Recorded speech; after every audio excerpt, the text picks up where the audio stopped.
This fight for change is for you, and the power of the vote belongs to you, and you can use it to stop the chaos, to turn the page and start to rebuild our country.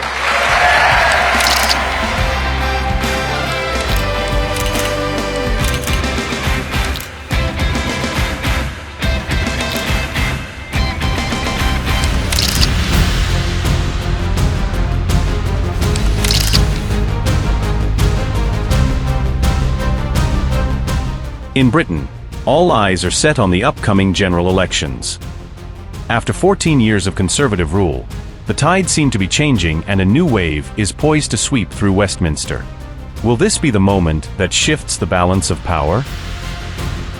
Will Britain see the dawn of a new political era under Labour's Keir Starmer? Or can Rishi Sunak's Conservatives stage a last-minute comeback?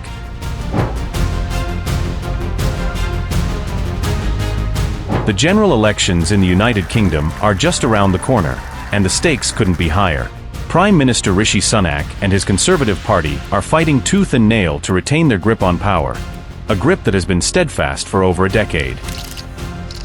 But as the days tick by, opinion polls paint a grim picture for the Tories. According to a rolling average from Bloomberg's UK poll of polls, Labour leads by a substantial 21 percentage points. If these numbers hold, Labour's leader, Keir Starmer, could be poised to secure a victory on a scale not seen since Tony Blair's landslide win in 1997. While Labour's support momentarily dipped below 40% in a couple of recent surveys, the Conservatives remain entrenched around the 21% mark. This significant gap has sparked a wave of speculation and anticipation. Will Keir Starmer, a man with a compelling story and a vision for change, be the next resident of Downing Street? It is the honour and the privilege of my life to be elected as leader of the Labour Party. Born in London in 1962, Starmer's journey from humble beginnings to the forefront of British politics is nothing short of remarkable. His father was a toolmaker, and his mother a nurse. From these roots, Starmer climbed the ladder of success through sheer determination and intellect. Keir Starmer comes from what we in Britain would call a very ordinary background. His father was a toolmaker, did have his own business, but it wasn't particularly profitable. There wasn't a lot of money coming into the family, and that situation was made worse by the fact that very early on his mother contracted a very serious chronic illness, which meant she had to give up her position as a nurse. So while I don't think you could say he had a very deprived childhood, it was certainly a childhood that I think made him recognise that some people have it much worse than others. A human rights lawyer turned politician, Starmer was the first in his family to attend university, studying law at the University of Leeds and later at the University of Oxford. As a barrister, he took on high-profile cases against corporations like Shell and McDonald's, and even former Prime Minister Margaret Thatcher's mine closures. In 2008, Starmer's dedication to justice saw him being appointed as the Director of Public Prosecutions, overseeing the Crown Prosecution Service. His tenure was marked by significant cases and reforms, earning him knighthood in 2014 for his services to criminal justice. Ultimately, if you can use those skills, that knowledge, that experience within the system to protect them, it's much better than standing outside and railing at the system from the outside. You can probably achieve much more doing that. His transition into politics came in 2015, when he was elected as the Member of Parliament for Holborn and Street Pancras. Starmer quickly rose through the ranks, serving as the opposition immigration and Brexit minister, before taking the helm of the Labour Party in 2020 after Jeremy Corbyn's resignation.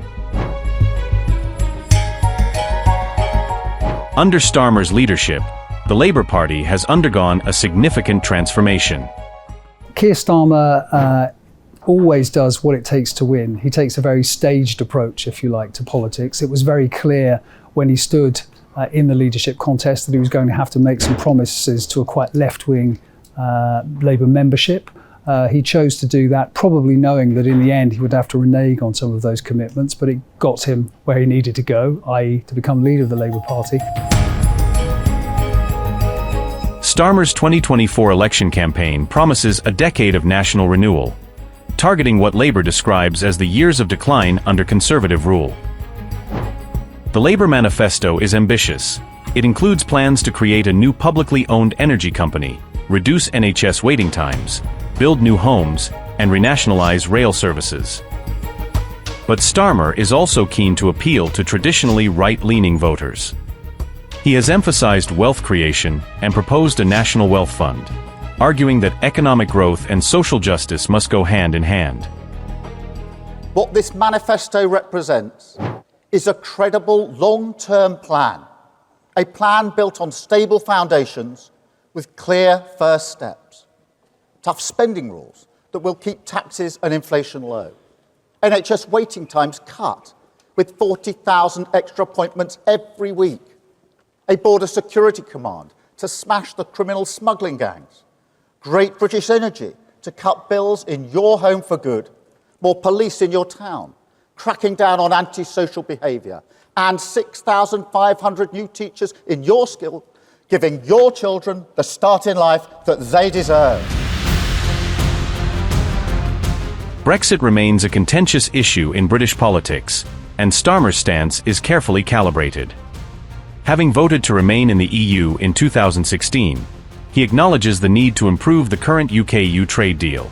His focus is on enhancing areas like trade, research, and security, without advocating for rejoining the bloc. Despite his compelling policies, Starmer faces challenges in public perception. Critics argue that he lacks the charisma of his political rivals and remains an establishment figure. This perception has been reflected in polls, where his popularity lags behind figures like Nigel Farage among younger voters. Additionally, his tenure in Corbyn's top team has drawn criticism, particularly in light of the controversy around anti-Semitism that plagued Labour under Corbyn. However, Starmer supporters argue that his steady, pragmatic approach could be exactly what Britain needs after years of political turmoil. As Britain stands on the brink of a political transformation, the upcoming election could mark the end of 14 years of Conservative rule and the beginning of a new era under Keir Starmer. Will Labour's promise of change resonate with voters? Or will Rishi Sunak and the Conservatives defy the odds and retain their grip on power? We'll find out soon enough.